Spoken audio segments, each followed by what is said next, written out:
Voici quelque chose pas facile à digérer. Et si tu étais avalé par une baleine ?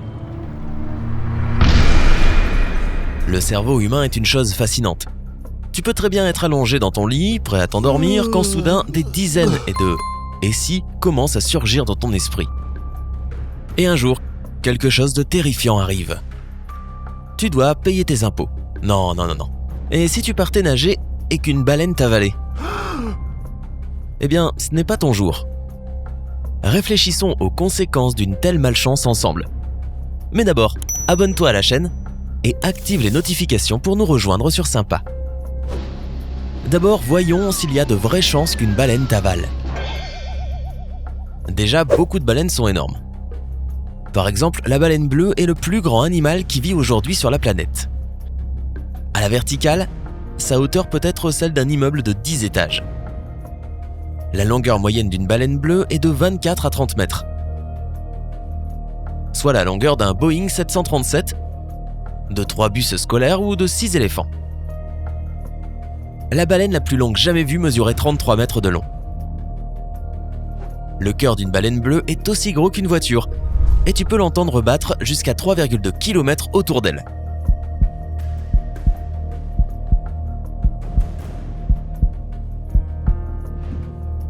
La langue de l'animal pèse autant qu'un éléphant adulte. Quant au corps de la baleine bleue, il peut peser jusqu'à 200 034 kg, soit 25 fois plus lourd que le terrible T-Rex. Comme tu peux le voir, théoriquement, une baleine bleue adulte pourrait te loger toi, mais aussi tes amis et ta famille entière. Genre plusieurs centaines d'amis et de membres de ta famille. Du moins, vous rentreriez tous dans la bouche d'une baleine. Mais est-ce qu'elle pourrait vous avaler ? La réponse est non. Malgré le fait qu'elles soient vraiment énormes, les baleines bleues se nourrissent de minuscules êtres marins appelés krills. Une baleine adulte peut en manger 3630 kg par jour, soit environ 40 millions de ces minuscules créatures. Dans leur bouche, les baleines bleues ont toute une rangée de sillons emplis de poils. Cela les aide à séparer le plancton de l'eau. Avec l'aide de ces poils, une baleine bleue capture sa proie, puis elle repousse l'eau hors de sa bouche et lèche les poils avec sa grande langue. Mais du fait d'une telle alimentation, l'œsophage, le tuyau pour la nourriture de la baleine bleue, est extrêmement fin pour un tel animal. Il ne fait que quelques centimètres de large. Même si tu l'étirais le plus possible, son diamètre ne dépasserait pas 25 cm. Ce n'est donc pas suffisant pour que tu passes. Ainsi, si tu finissais dans la bouche d'une baleine bleue, l'animal ne pourrait pas t'avaler. Il te recracherait certainement. Et tu serais chanceux si ça se passait à une faible profondeur. Les personnes non entraînées ne peuvent pas plonger à plus de 40 mètres. Mais si les baleines bleues nagent en général à une profondeur de 14 mètres, elles peuvent descendre jusqu'à 100 mètres sous la surface de l'eau quand elles chassent. Imagine-toi être recraché à une telle profondeur. Retiens ta respiration. D'un autre côté, tu aurais une micro-chance de survivre. À l'inverse des poissons, les baleines ne peuvent pas obtenir de l'oxygène de l'eau avec leurs branchies, car elles n'en ont pas. C'est pour cela qu'elles doivent remonter à la surface régulièrement pour respirer. Elles inspirent de l'air avec le trou situé au-dessus de leur tête. Puis, dès qu'elles remontent à la surface, elles relâchent l'air usagé. C'est à ce moment-là que tu peux voir ce qu'on appelle une fontaine ou un jet. Contrairement à ce que beaucoup pensent, c'est bien de l'air qu'elles recrachent, et non de l'eau. Après ça, une baleine prend une grande aspiration d'air frais et replonge dans l'océan. Peut-être que tu aurais un peu de chance et que tu pourrais t'échapper pendant ce processus. Dans tous les cas, c'est sûr qu'une baleine bleue ne pourrait pas t'avaler. Mais qu'en est-il des baleines à dents ? Mon Dieu.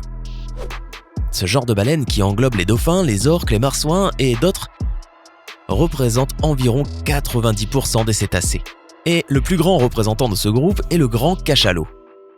Ces créatures ont les plus gros cerveaux de la Terre, même si ça ne les rend pas très intelligents. Et alors que ton cerveau pèse environ 1,3 kg, le cerveau d'un grand cachalot peut peser jusqu'à 8 kg. Même si le grand cachalot est moins gros qu'une baleine bleue, sa taille reste impressionnante. Les mâles peuvent mesurer jusqu'à 18 mètres et les femelles jusqu'à 12 mètres de long. Ces animaux ont d'énormes têtes avec des mâchoires puissantes. Donc théoriquement, un grand cachalot pourrait t'avaler entièrement. Cet animal n'a pas de sillon et de poils comme la baleine bleue, mais plutôt 20 à 26 paires de dents pointues. Chaque dent mesure entre 10 et 20 cm de long. Les plus grosses peuvent peser jusqu'à 1 kg. Donc si jamais tu étais avalé par un grand cachalot, ces dents représenteraient le premier danger à éviter. Et imaginons maintenant que tu as réussi à passer cet obstacle sans grosse difficulté et que tu finissais dans la bouche du cachalot. Les grands cachalots ne peuvent ouvrir leur bouche que très rarement. Mais même les plus gros spécimens de cette espèce ont une gorge plutôt fine. Si un grand cachalot t'avalait, tu ne pourrais pas rentrer complètement dans son œsophage. Tu aurais donc un peu de temps pour élaborer une stratégie. Tu essaierais sûrement d'échapper jusqu'à ce que tu remarques que tes 2 bras sont collés contre ton corps. Même s'ils étaient tendus au-dessus de ta tête, tu n'arriverais pas à les plier. Dans la gorge d'une baleine, il n'y a pas beaucoup d'endroits où t'accrocher. Essayer de sortir de l'œsophage d'une baleine revient à essayer de s'échapper d'un sac de couchage en mousse, serré, mouillé et gluant. Tu pourrais ralentir ta descente si tu as des ongles longs, que tu pourrais utiliser comme des griffes. Sinon, tu continuerais de descendre dans ce tuyau à nourriture.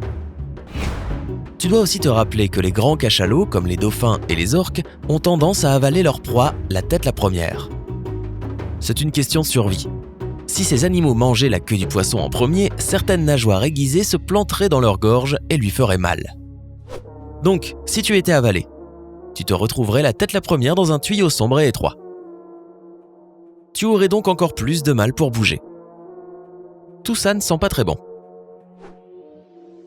Et n'oublions pas que les muscles de l'œsophage d'une baleine se contractent régulièrement. Cette pression ne serait pas assez forte pour t'écraser, mais tu ne passerais sûrement pas de très bons moments. Quoi qu'il en soit, après quelques pressions, tu finirais par arriver dans l'estomac de la baleine. Et youpi, plus besoin de se tortiller. Désolé d'être rabat-joie, mais c'est là que le pire t'attend. Les enzymes digestives, notamment l'acide hydrochlorique, sont fortement concentrées dans l'estomac d'une baleine. Si ce jus gastrique touchait la peau humaine, il causerait de graves brûlures chimiques auxquelles personne ne résisterait. Mais n'oublie pas que si tu arrivais à survivre à ces brûlures, tu serais toujours dans une chambre de l'estomac. En tout, les baleines en ont 4. Malheureusement, une chambre de l'estomac n'est pas un endroit très sûr. Au contraire, cela signifierait la fin de l'aventure pour toi, car la baleine est en train de faire de toi son repas. Il n'y a que du gaz méthane dans ces chambres, et tu n'aurais plus d'air pour respirer. Game over, comme on dit. C'est la chaîne alimentaire. Comme tu vois, dans tous les cas, tu ne sortirais pas indemne. Heureusement, il n'y a pas de grande chance qu'une baleine avale quelqu'un un jour. Depuis des siècles, on entend des histoires de personnes qui auraient fini dans ces animaux géants. Selon certaines d'entre elles, ces personnes malchanceuses finissent parfois par s'échapper de leur prison vivante. Mais bien sûr, chacune de ces légendes sont fausses. Une baleine peut malencontreusement te blesser si tu nages trop proche d'elle. C'est pour cela que notre seule recommandation est d'éviter ces créatures géantes et de les laisser tranquilles. Qu'est-ce que tu ferais si tu étais avalé par une baleine ? Je sais ce que je ferais. Je ferais semblant d'être un clown. Eh oui, la baleine me recracherait tellement, je la ferais rire. Écris tes plans pour t'échapper dans les commentaires. N'oublie pas d'aimer la vidéo, de la partager avec tes amis et de t'abonner à notre chaîne pour rester avec nous sur Sympa.